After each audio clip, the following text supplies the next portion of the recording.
ताज्या घडामोडी पाहण्यासाठी सी24 या यूट्यूब चॅनलला लाईक करा, शेअर करा, सबस्क्राईब करा आणि बेल आयकॉनवरती क्लिक करायला विसरू नका।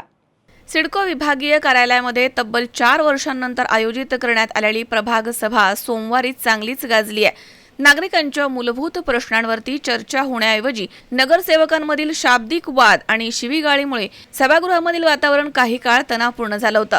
प्रभाग क्रमांक 25च्या नगरसेविका साधना मटाले या परिसरामधील पाणी टंचाईचा प्रश्न सभेमध्ये मांडत असताना प्रभाग क्रमांक 29चे नगरसेवक मुकेश शहाणे आणि प्रभाग क्रमांक 25चे नगरसेवक सुधाकर बडगुजर यांच्यात शाब्दिक वाद सुरू झाला आणि काही क्षणातच हा वाद तीव्र झाला आणि दोघांकडून एकमेकांवरती आरोप प्रत्यारोप करत शिवीगाळ झाल्यानं सभागृहामधील वातावरण चांगलंच तापलं।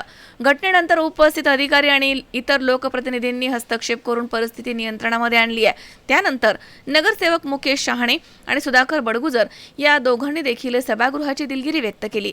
4 वर्षांनंतर झालेल्या या महत्त्वाच्या प्रभाग सभेमध्ये पाणीपुरवठा, विकास कामं आणि नागरिकांच्या समस्या यावर चर्चा अपेक्षित असताना नगरसेवकांमधील वादामुळे सभेची अधिक चर्चा रंगली आणि त्यामुळे नागरिकांच्या प्रश्नांपेक्षा लोकप्रतिनिधींच्या वादाचीच चर्चा दिवसभर सुरू असल्याचं चित्र या ठिकाणी पाहायला मिळालंय। किरण आहेर, सी24 नाशिक।